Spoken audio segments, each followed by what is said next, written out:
Inside Story Uganda, real source of political updates.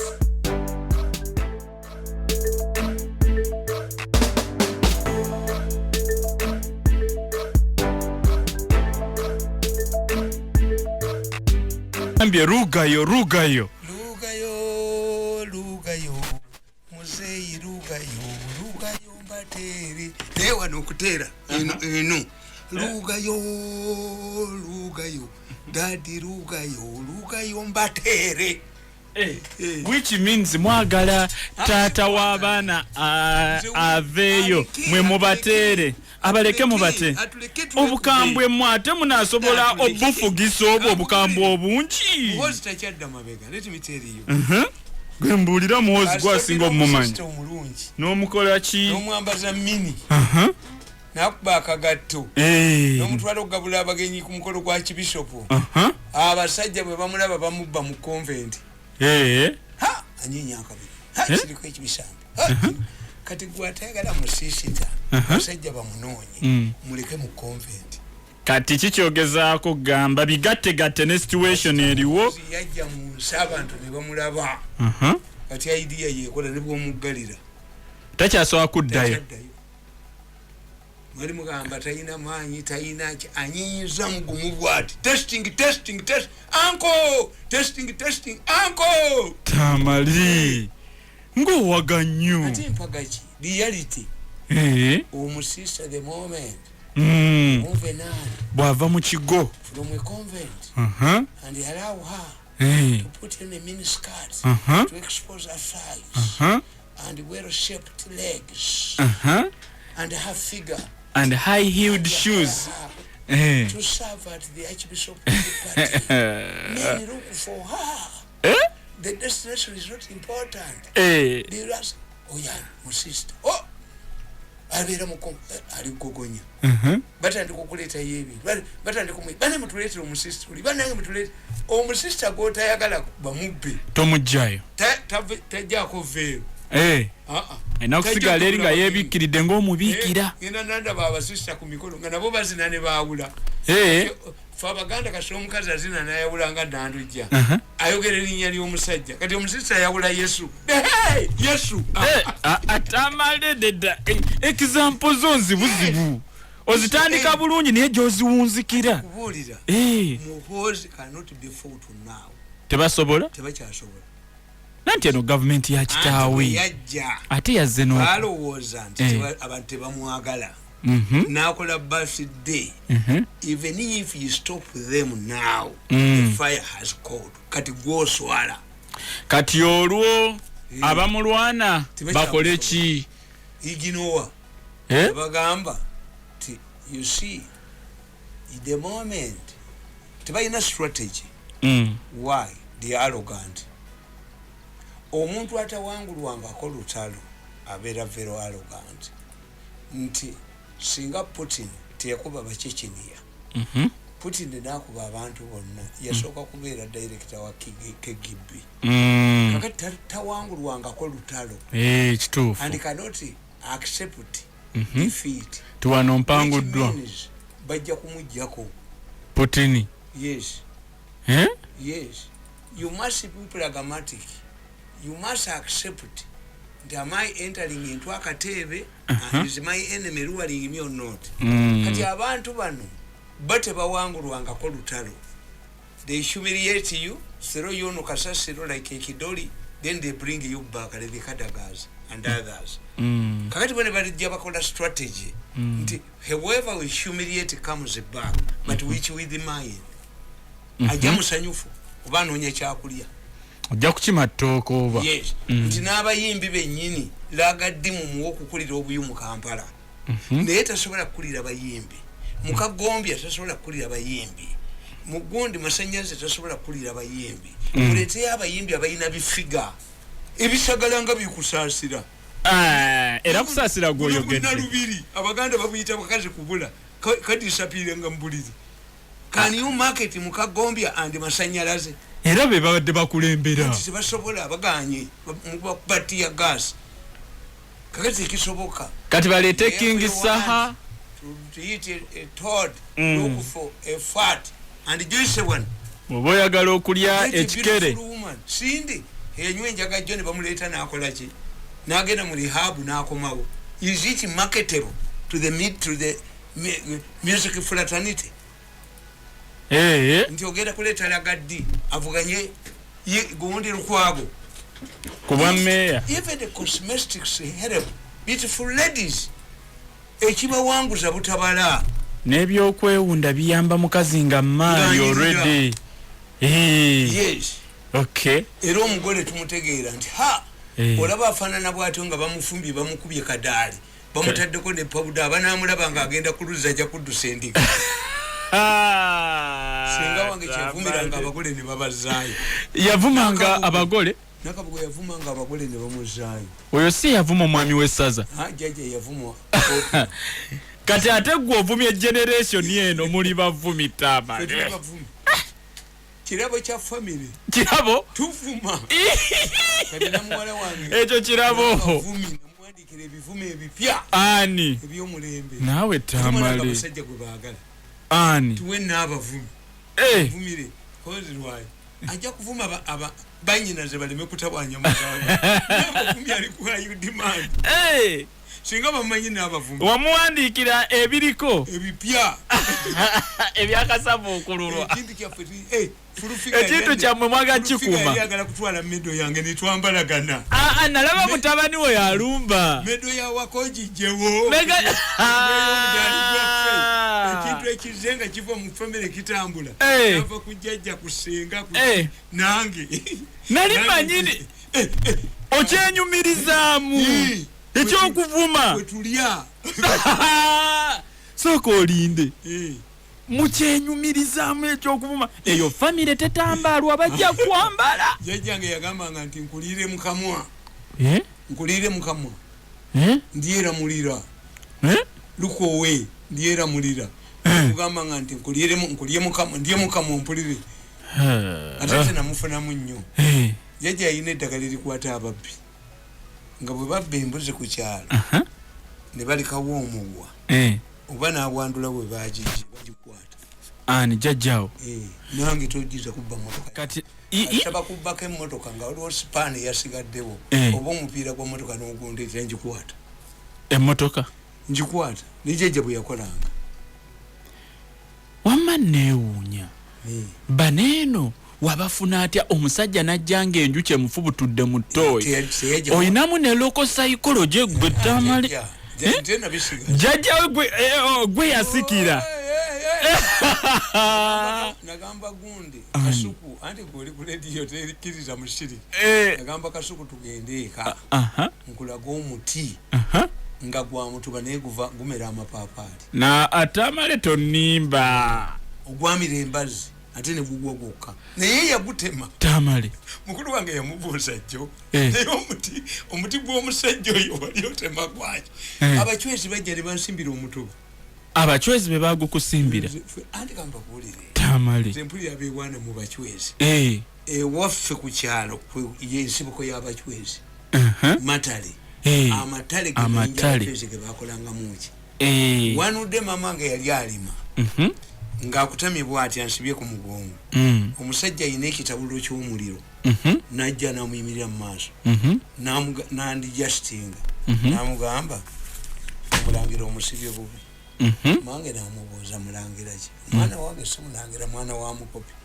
namuganda oyo ekimanyi ti omwana wo mugezi ajja kuba mugezi ntajja kukola ajja kusoma my mother went to shrine once era verdict bagimuweera bweru yali atiddemu musa buli mugafuluma nga omwana wo ajja kuba mugezi nnyo naye kale katumukkiriza asome naye tajja kukola kulaba nkola nesina sente ndaba bakufubutula kiyumba naagwa naye oba ne sente kakati kankubuulire kabonera bw'ova e Masaka ne Masaka kigambo kya Lunyarwanda Amasaka Pookino kigambo kya Lunyoro ekitegeeza omwami Pookino Masaka omwami w'essala genda e Kabonera abachwezi we baabonekeranga genda e Kabooko kitegeeza nsibuko kakati bw'ova e Kabooko otuuka Bukunda obukunda abachwezi we baakoleranga embaga zaabwe okukundana kakati bwotoka ewaffe ekaliisizo ente zaabwe zaaliranga ekaliisizo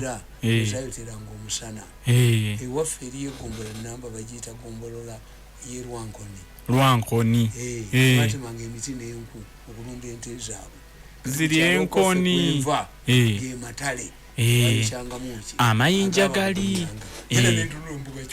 abachwezi bali ndi muchwezi oli muchwezi ndi muchwezi yenye Tamale ndi musajja muchwezi bonwanyisa abakubato balabo nebo boyina sente ziponosa kati gwe ekolowoza nti abasajja abo abayina sente ebyuma bino bibakwata bitya wangamba birimu mixture abagenda banteekako military intelligence eyakandiho n'entambulirako emyezi 6 ng'olwo lwonna ne babakolera report it was hired by the fellowship but financed by Tumwebaze abasajja ne babakolera report nti one meeting engineer babakolera report one we have followed up with this man for 6 months this is our report the man has a residence at Kabalagala which I have a man has a residence at Chengera which I have a man has a residence in Zana which I have a man has a big shrine at his home in the Kalisi soko linde oyina essabe ddene ekaliisizo lwensinga basirika ye basirika nene nzigale eriawo giyingire nene tebayita nakubbawo yadde ettaffaali Tamale waliyo ababbi ababba ne mumasabo nze mbalaba nabalaba ne ku TV ng'essabo baalibbye ne balinyagulula teekawo amasannyalaze namaze kusaba tebaagala mataalaataala ago bagala kizikiza ne bakomawo ne balipootinga ne babagamba tugenze ku National Theatre abeerawo nnyo ebyuma bitubuzeewo tugenze emukono ewa Kibuule ebyuma tebiriiyo ne bagamba kakati conclusion eriki ebyuma muhoozi yabiina biri mu Barracks oba ebyuma mu 7 yabiina bwe bato bwe bakigala tunoonye kati omu ku bannaabwe n'alipotinga mu meeting very interesting meeting naga nti mu 7 si yawoono mumbadde muga nti mu 7 yamuwa abakube si yamuwa natunuulidde mu 7 ng'ayina CDs ziringa mutwalo ng'azijja ku CD ayina system empya gye yafunye ekitegeeza CD zino ziva waani bayina channel Mirundi ne Museveni kuba communicatingira baba nacho nacho bayina okubanga yazitwalayo kubanga this must be done by a rich fellow atasobola kutunda information mu Uganda temuli muntu atasobola kutunda ki information ekitegeeza is a powerful person who does not need money teetaaga sente ono yes kakati ne bagamba nti nedda Museveni yateekawo a special team eri mu special forces ne babanoonya era bazibalyako ne banoonya gwe baali balowooza nti yinginiya yange nazibalyako ate kati ebyuma biri duplicated mu different places ne bwobiyisaba kati nkuwa bikadde mwabyozesayozesaamu Tamale emyaka 7 kati mwenda yabagamba we are wasting kuba mwenda yabooza what are we buying akulo yakwata buli muntu yenna yatya miso singa akulo wakwata ku byuma byange ko buchayi bwenkuyinako yewodubyeru natikinirira Tamale yewodubyeru natikinirira yakwata abantu bonna akulo yabadde akwata abantu nanti era wa CID anoonyereza bagenda ne basanga gondi bateekako abavubuka nga bannyonnyola how money was stolen from there akulo yabakwatirawo akulu arrested them nanti banoonyereze baleme okutaataaganya okunoonyereza yali wadde akulu obwambasada nenakalema ne badduka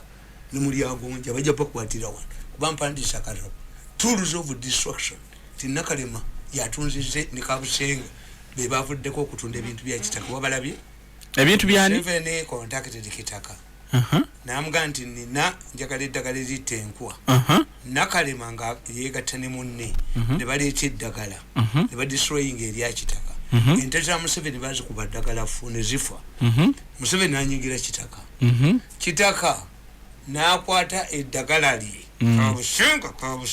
kabusenga olifa bubi walidduse n'ogenda Sirombo wajja na kaveera ojja kuddayo na kaveera kabusenga yajja ne stocks enjirife wappa nedda Tamale you've gone below the belt kitaka to defend himself he spent already had bought the consignment because if the president gives you an order oteka musente n'olisubula n'olireeta mu bungi kabusenga nkugambye Sirombo alidire mu stocks enjirife yali ani mulukwe munne omuvubuka eyamuleeta muwo mulimu mu New Vision ti am not a lawyer, let me bring Kabusenga muvubuka yamuli amweru ku musobo kakati Kabusenga nakuba mu mawulire ge nti it is water and color they bakubedda ente za Museveni kitaka no demand welcome Uganda Limited started in 1969 I found kitaka hiding behind the statue of the Virgin Mary Nakalema arrested kitaka's children a son and a daughter namugamba mpa sente 13 kakubambire ngeddiba akakoza kunkakubambire ngeddiba Tamale kitaka naganze sikiza mu bibyo omusanga afukamide ku kifaananyi kya mu ofisi ya kitaka ejo bagadde mu dduuka lye ku Nasa mugendemu mulimu ekifaananyi kya Bikira Maria kinene bwe kiti kitaka constructed churches kitaka tried to see Museveni ne bamumulemesa Nakalema n'atwala business kitaka lost in 3 ways. 1 eddagala kitaka lyaleeta tilyakolebwa lyali aleetedde government sente ze ne zifa. 2 kitaka spent a lot of money to refute a story by Kabusenga and Nakalema that it was only color and water and akatabonka bwe bali babamba Kabusenga nga bamubamba ne kulubya. He lost the money. What has happened? Kitakazi property kakubye mu bukedde obumbatuutu kakubye kitakazi property on sale. Yes, they have to be on sale. Abana baba kwatu mwana n'omulenzi naye mugenda ku are you going to leave ngate munalwanyisa Muhoozi? Let me tell you, Muhoozi will help you mu byobufuzi tukugamba a group that has been in the power for a long time develops a sense of belonging in Tichaffe. Ntikyabwe. Yes. Kyova succession bajogerera ku side yemu. Nogiteekamu omuntu n'azaaliramu abaana be mujja kubagana nazukuza. Yes, because these children and wife grow up thinking that wewaabwe has been in the power for almost 40 years developed a sense of belonging. Kati bamanyi kyabwe. First family turns itself into the royal family.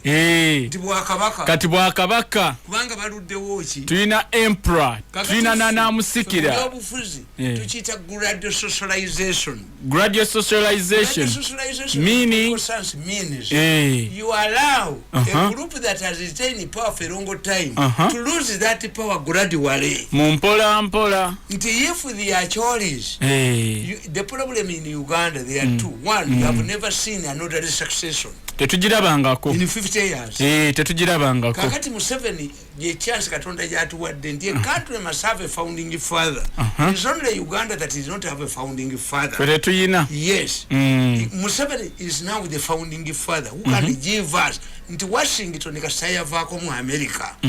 Nobwa vice president bwaliyo mu America. One, let me tell you, Wilson ne Madison bonna balina ideas ngolo musidezimu Abamerika libaka tusoke tulondeko omu afuge nona jafuge the use of vice president never imagined is a later innovation.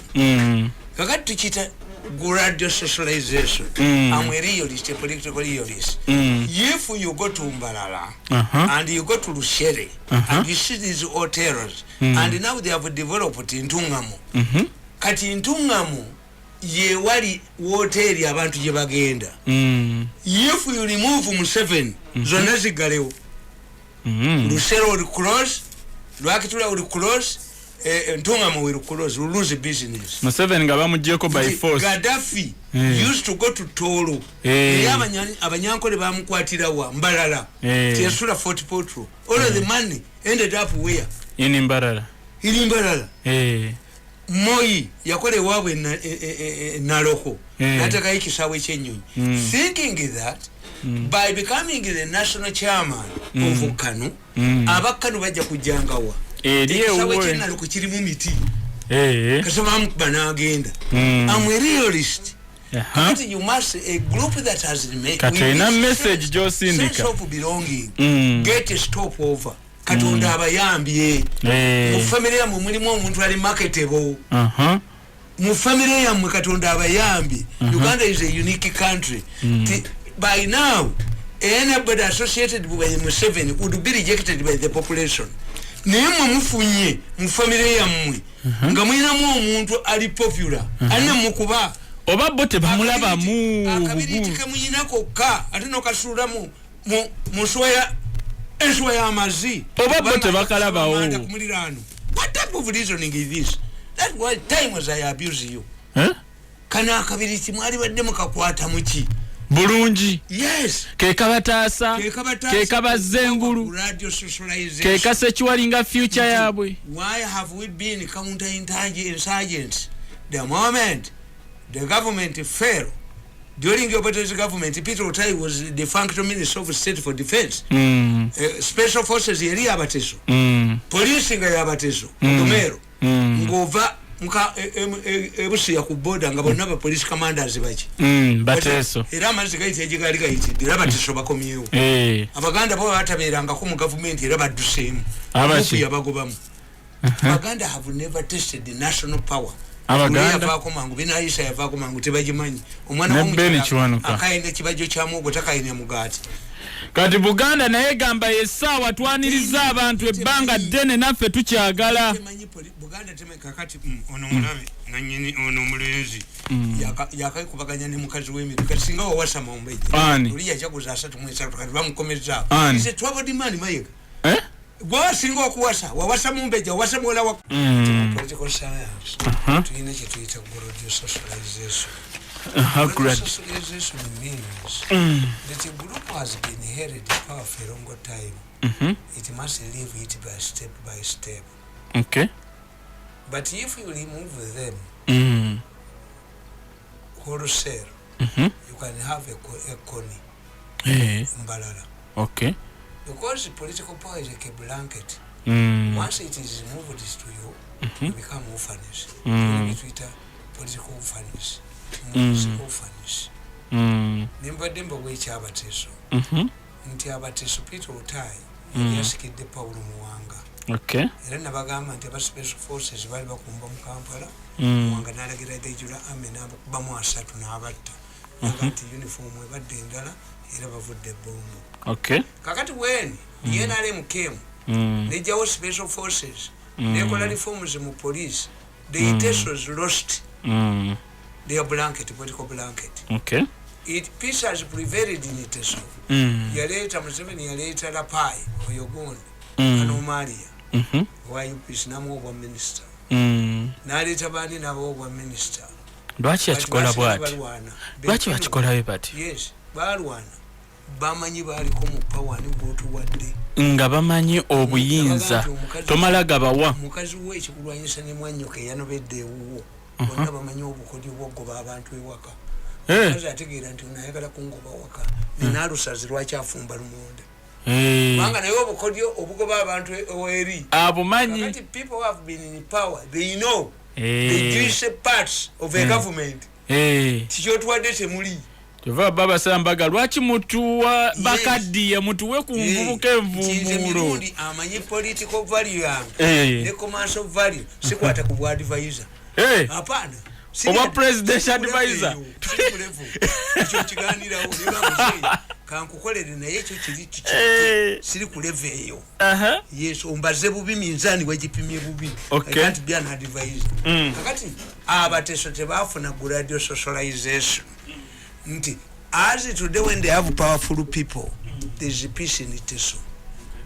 Dekala majongo kasaba fugwako balakala ba puluko bano ba replacements guti taina kyabayamba kubanga ali mu court martial awo kati court martial jeno here kudekala majongo bala kala be bali babayamba uno mukazi wa DPP taina kyayamba bakala mujja no what is relevance that this the DPP's office ha percolate to the Kalamajongo tibasobola kinachoba wadde tewali tuiza batwalira bakazi babiri office no batwalira ono muzanyi wa katemba gundi ono muwala no batwalira nono omukazi kitutu nenandutu umuferefere beba minister bekalamoja ngendo kusibibwa oyo kitutu ne atenga bamusibira oba said abakalamajja no batwalira omukazi he accepted the first lady why was a conduit to the presidency peace prevailed where in Kalamoja nti abawe Sinaira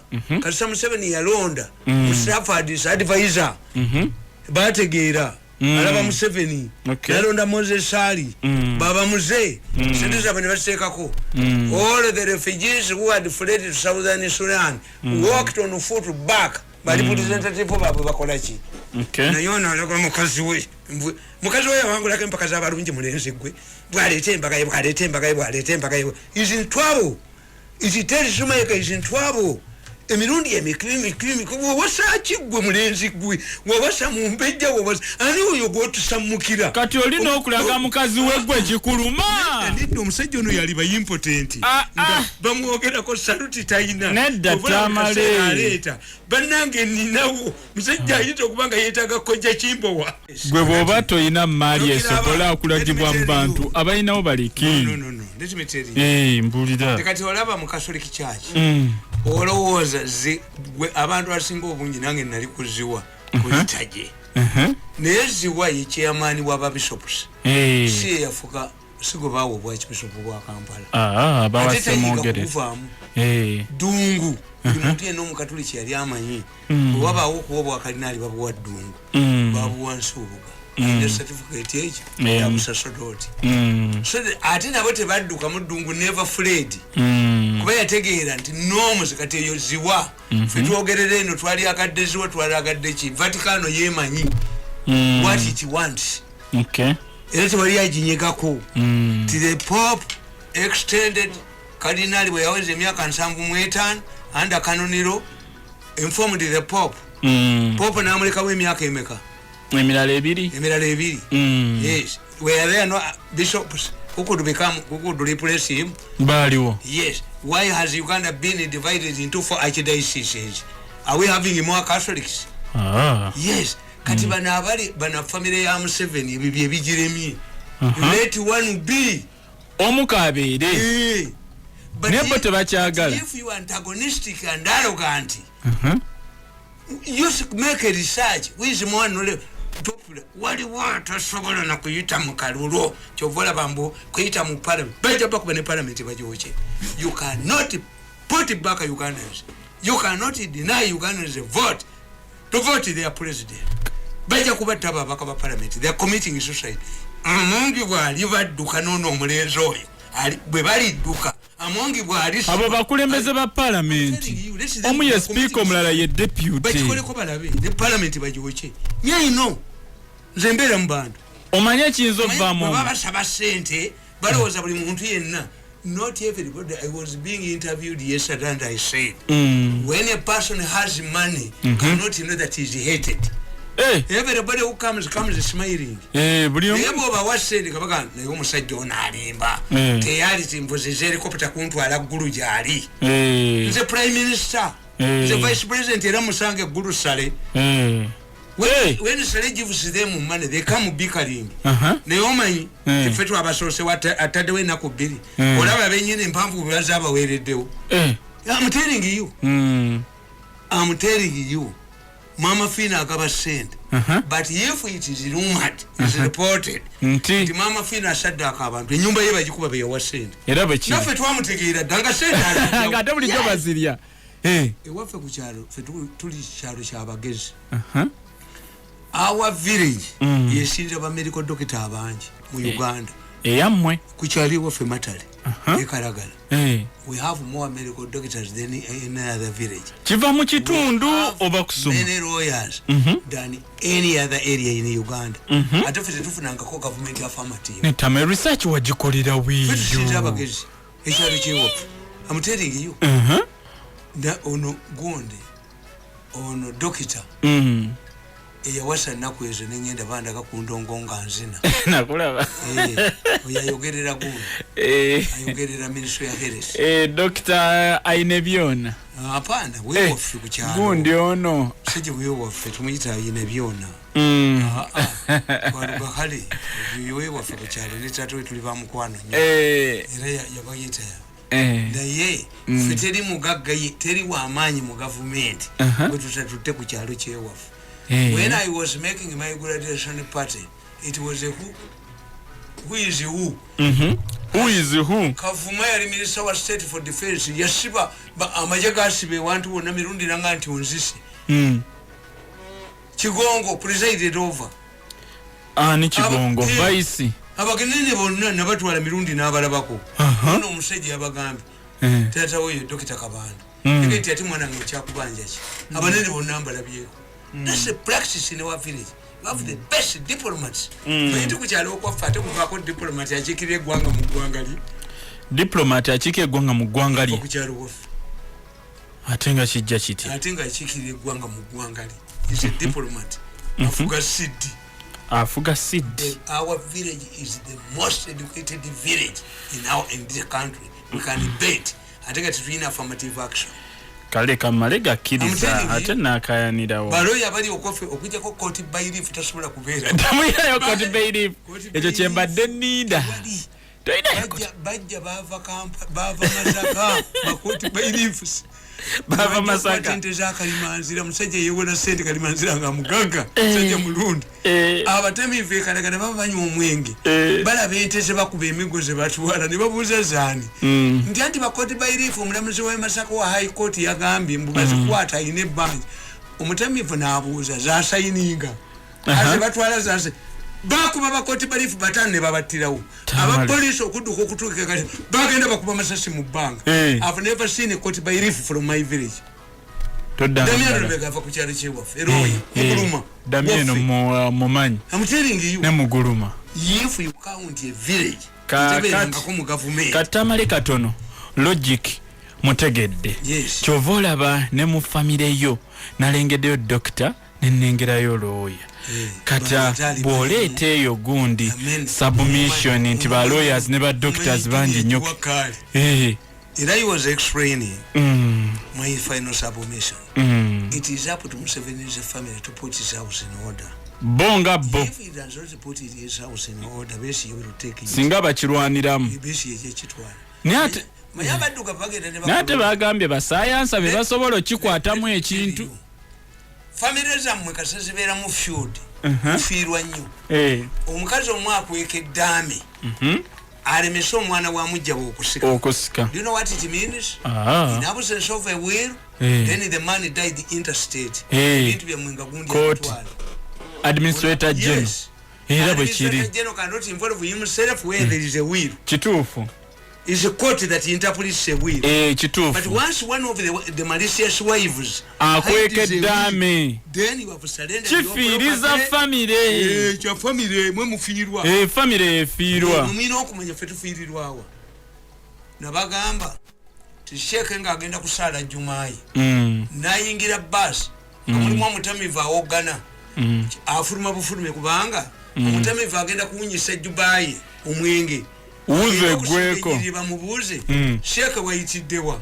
Kituufu. Kakati mwe basi yamwe mugirwaniremu. Bus. Tewali musaabaza ina ssente alemera mu bus. Okay. Yavaayo buvinaga wamma bano kondakita ne batabuse nti wamayimirizo wa boda atutwale. Tufulume tulinnye endala. Mulwanire mu basi yammwe. Fe abantu ba bulijjo tusigalawo okusasula musolo nga mwe mudduse. You don't see what is happening in Sudan. You don't see what is happening in Angola. The chairperson, the president of the Angola. ye chairman wa ruling party alimu exile abana be bakuteko generals on trial. If this is not enough revelation to tell you, let us harmonize. You already secured a popular person from your family, but egoism, arrogance, kujoga senti, do it. Practice on your wound. Mugese ku family yamu. My Lord is to tell you. Bwe alabate bada natuma yo Yosefu sekalotera uyo lero tunamota lekatumosule mu nyanja nti ensole mbiye yamulia. Yosefu yayogeranga ebiroto ne bamukyawa. You hate yali sekalotera. But I tell you the truth. Because me ndisire kyenfaayo sigenda kudduka.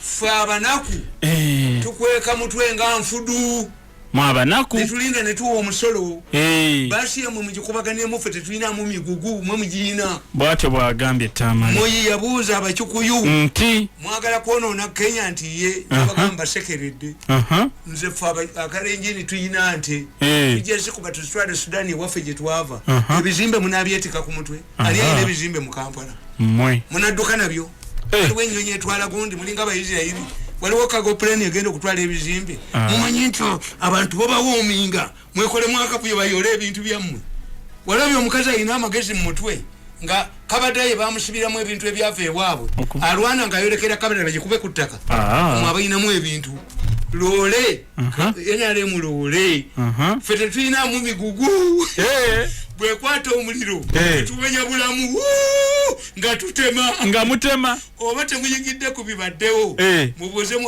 mubuuze aba UPC oba aba UPC bwe beekobana ne bajjako obeti bamuwanga bakisigaza kyaleetawo naddiro yita ojoka yasoma n'amuteeka wansi waamini ng'amutawaanya era yita ojoko yatta okoya brigade y'okoya n'akwata basebe gundi bamwitangaani musajja yadumiranga yamujja mu kkomera n'adumira Air Force bamwitaani omusajja oyo so bali babiri omukubi w'ebikonde n'oyo omusajja Amini oyita ojoko n'agenda mu kkomera n'abagamba muyimplicatinga Amini nti mmwe Amini yabatumye okutta brigade y'okoya Amini obuta amukwate etodiyo nti obuta yali abala amagye gundi nekyoni yakwata mukazi we ne Felix Onama namugamba nti bw'oba tumugobe mu kabineti nze nvuddemu obuti namugaa gwe musiru mukazi w'omusiru yakutte mukwati nze nzira amagye nga can I antagonize my army because of the indiscipline of your wife 1964 Nechoni resigned from his brother's government said whenever I see this man I see him sleeping on top of my wife Unjamota. But you better calculated. Out of the 300,000 soldiers, the Kakwas were 3,500. Ngabamanga Malabadima 300. So Betty decided to retain the Felix Onama. But it was Onama because of the influence of the army. Kakati ono musajja bamwitangani yakupanga gundi bajjemu kubuulira Ito Joko n'agenda n'abagamba mu implicating Amini obuta mukwate because the two obuta had made a mistake much as he liked Idi Amin but Ito Joko was more educated than Idi Amin who would not accept in normal circumstances who would listen to the other that caused the 1971 coup mainly a battle and an antagonism between an educated Ito Joko and an illiterate Idi Amin, but who was giving him commands. Salia ya jeshi ni moja, yes, but nabaganti Honorable Kuteesa oyo baali bamusensalinga okwi yali atudde mu ntebe na dismissing a defense ya Kuteesa. Your defense, Honorable Member, Honorable Minister, I have found your defense too legalistic. How can it be too legalistic when you are chairing, you are the speaker of an assembly that is whose cardinal duty is legislate. Kutesa yimire namugamba, as a member of parliament, I will take your decision because I'm obliged to take a speaker's decision. But as an intellectual, I find your decision wanting. Na yavumo okwi. Saria jeshi ni moja, but yes, what is your academic credentials? Wasomera Sandhurst oba mujuwakali academic military academy juwakali. Nembagamba nti when you go and read America at war kali mugondi Aristotle. Bush had bwebali balwana Iraq. The former army commander who was Secretary of State, J.J. Powell, was opposed to many Bush's policies. But Bush was listening more.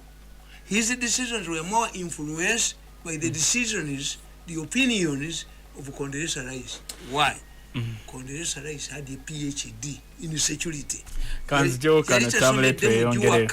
Military Academy. Kanzjoka. Military Academy. The wisdom of a fisherman.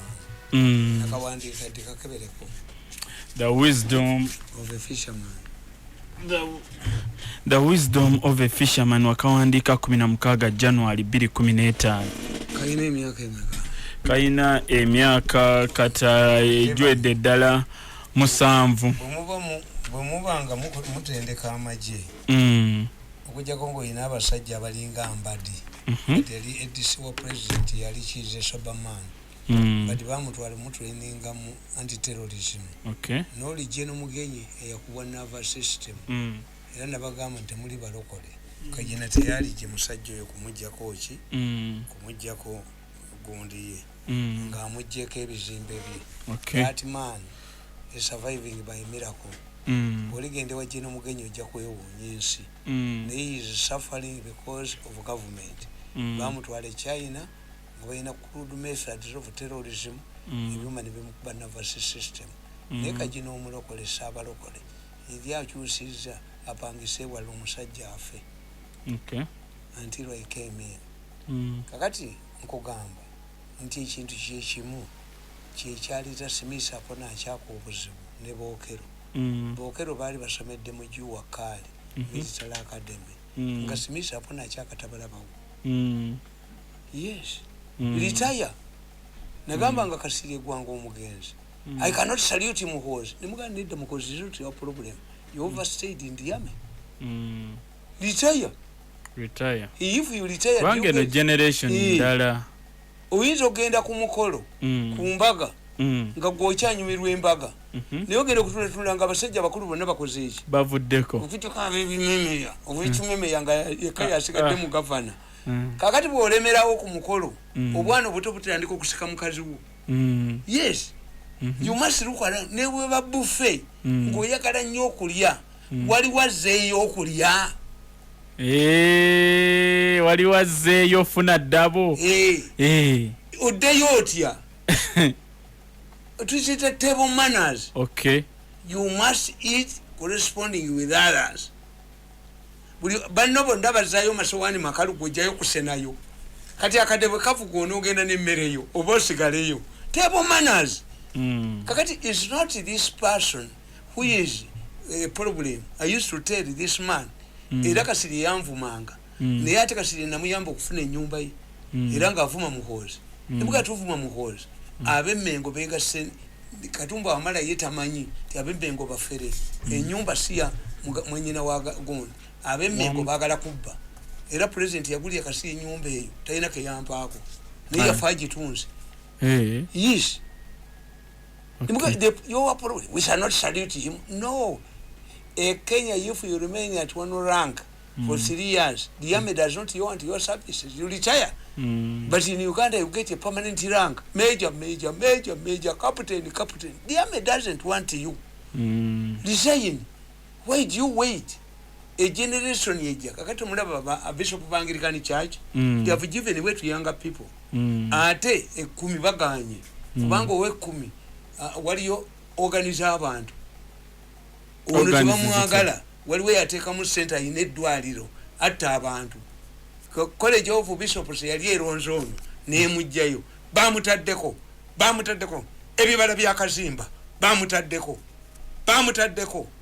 Ssebuhinge bamutega jirita bamutega empiso si bakatuliki papa alagidde ebide bivuze kazimba kaali linnyayo 10 ate kakati manyi kigenda okuddirira owakazimba tagenda kufuna bantu ku mikolo tajja kugendako ngono yayina abantu once recognized by the population not the church ng'otuddewo kazimba bajja muleeta oluleeta kubanga ekyo ekitabula 10 organic case organize buli yayina eddwaliro lyoganize tugende mbaaso obudde bututwala kugamba following the death of Brigadier Itojok Obote refused to appoint an Acholi as an army chief of staff because of this deep mistrust between Obote and the Acholis.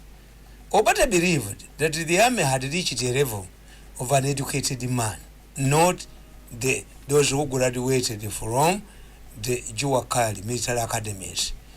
He instead, therefore, appointed Smith upon Achaka, who had no respect for the hereditary Okeros because of their academic background. Smith's disrespect for the Okeros turned the army into Acholis and Langis, undermining the bond Okero had described earlier. Okero had said, nti Obote musiru yatabudde ekibe n'embwa fe Abacholi n'abalango yay! This explains why the Acholi soldiers decided to remove Obote. Thereafter, a fight over control of weapons ensued. In one incident, the army chief of staff was stripped naked and beaten up by Acholi soldiers at Imbuya. Paulo Mwanga sarcastically said that this was a result of uncoordinated troop movement. The Okeros fled to northern Uganda and Acholi senior officers like Brigadier Eric Odwa, who did not make it on time, were arrested in Kampala, and Odwa's nails were removed by ranking officers. Obote had been tricked by the Okeros to allow a cache of arms to pass through Uganda en route to southern Sudan for SPLA, and these are the same weapons that were used to remove him from power. There were earlier attempts to reconcile the two tribes, the Acholis and Langis, which failed. And Paulo Mwanga blamed Libya for this. This was a false accusation. Museveni's war was claiming more Acholis than Langis. The former were seeing the end of war as their savior. This is because it had been reduced to one man, Obote. It looked attractive to depose Obote and end the war. When reconciliation efforts between Langis and Acholis failed, Obote hatched a plot to kill Bazi Okero.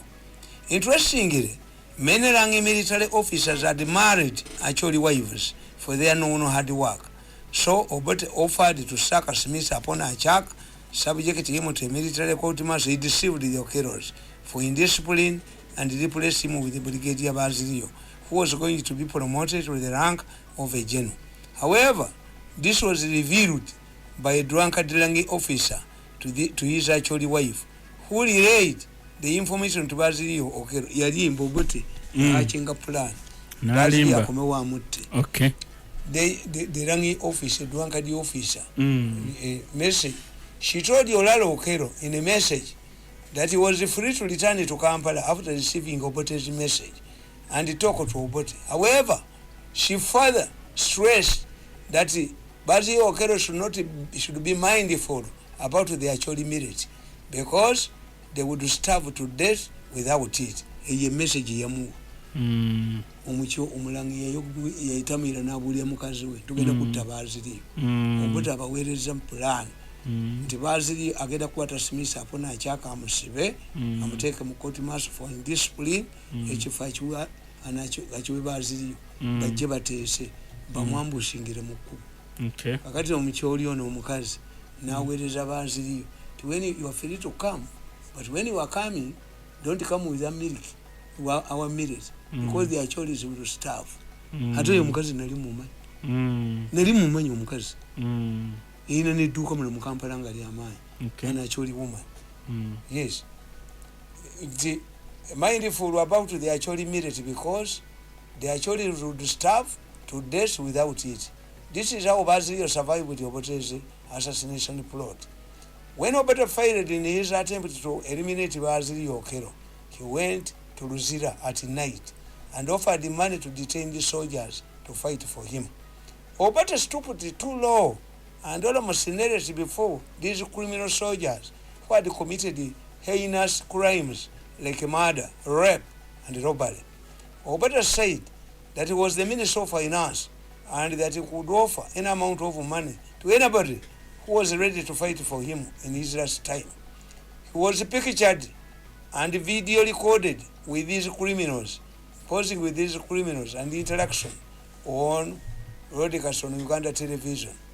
This was a sign of desperation. First of all, the Okeros were closing in from the north, and these criminal officers just wanted to get back to normal life. The situation can be explained by three important factors over the time. One, the then chief intelligence officer who was in charge of NASA, an equivalent of today's Kasendwa Dumba, another brother of Kayanja, had already fled to Tanzania. Namusange waf. Kasendwa Dumba namusange echotia n'omugugugwe. Nembubuza Kasendwa chichi. Naganti gwerindo Obote bamukwatire wano nze nziruse. Byetu bagamba mulwanire mu bus. Most of these people you've humiliated and humbled. Banyivu. Toyita kanto dira omukazi abadde speaker n'omuhambulinga. Kubanga wali wayagala ateekeyo abantu. Ayagala ayisemu ebintu bye mu parliament. A widow like Nachobe, you humble her. No mugobawo awa Mirundi sent. Mirundi no mukba amakage nokajoke emyaka 10. He must come on his knees. Me mutanu wa Mirundi. So erempunu. I cannot come on my knees. You are not the last government in this country. No. Sisobola. For 10 years. That's the party strategy. We humiliate him, humble him, come back. Sakomau. We must suffocate him into poverty to come back. No. How many years are you remaining? Ngatumba nukubira marketed. Kagati nkugamba. Ngatumba ensonga zino. Strategy mwakola ku muhozi tekola. Mwamu malayinga nenga namwete mwina credibility. Bono popola bwabo bono bugasiya bokuba kubimeka. Kino ekibumba tutu ekifungula ndika kya monitor ekikuba bukute. Ani akimanyi munsi. Politics is numbers. I was in Mkono. Now I'm going somewhere. Why don't you raise the issue? Nayambala red ruli. Nantu yambala red. Lero yambala t-shirt za yellow bichi. You will see. I force them to write about me. You will see numbers. Ono tayina waita. Mukirize. Obamu business. If you are in business, but if you remain Museveni's family, remain antagonistic. Tuteka wane chembe ndala ngerono yali ani yekibala ensani yekibalamira ani yekibalamira nanti obuyinza be babuyina holiday esite wali yekibalamira. This is the sense of belonging. I said if you have a person who can be marketed ono atule kutaka atule ono yajoge ensi tewali gwasobola tasobola kubeera marketed. It should dawn on Museveni and those who support this young man. Tamale. They cannot be marketed. Politics is marketing. Buno wala buno Kayanja buteka kubayimbi tasobola singa afunye yekaze liligita nemu kabogombya fashion ye mutwa jina kati omusambi omulungi tabana substitute gamba ndikonje muvumbike muvu Tamale nebitiko tebimunyiriza. Omusambi omulungi tabana substitute. Ye anti kyenkubulya kiri ki. Museveni bwabanga ina muhozi ye substitute. Kugambye. Abantu bajja kiwa Besigye arrogance ejja kuyitirira. Bajja kiwa Besigye. Kasi arrogance ya mwina ayitirira. Waliwo era nga kisiga mu region yemu western lwaki tekijjako mu central ba mu north. Yanonya minister wa local government. Yasooka jiwa Kakonge. Kakonge wetugenda mu 89 okwesimbawo. Yasomesanga Makerere nga mwavu. Aina ka vax organ. What happened in 1989 to expand NRC? Kakonge yavuganya ne mutogo w'okukyalo. The villagers said you are arrogant. If you cannot settle your problems, your family.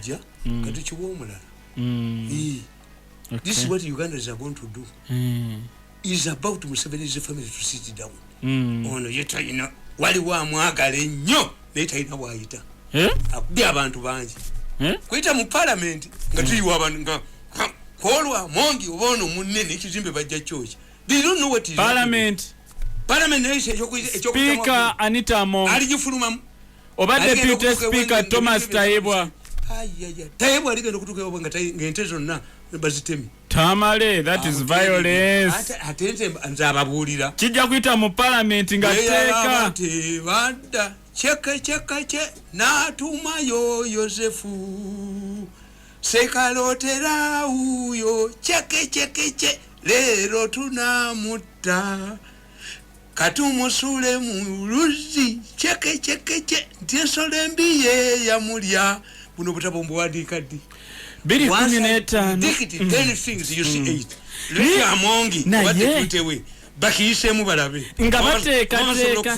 nga bateekateeka ekyogoliri bagwa mu mutwe parliament ekyogoliri kigwa mu mutwe nga bateeka kyusa Museveni tayinza ate kujja ekintu kye yakola n'abawa freedom to vote bwe kibeera ng'ekyalwanya NRA byava mu byakulonda ate musobola okuggyawo okulonda. Abanyankole bagamba nti onyampoolya kakati bw'onyampoolya ekitegeeza omukka gwo ogugenda kutta apartheid yo ng'ate emmere yeyo onyampoolya kati mu munyampe nga mulya onyampoolya.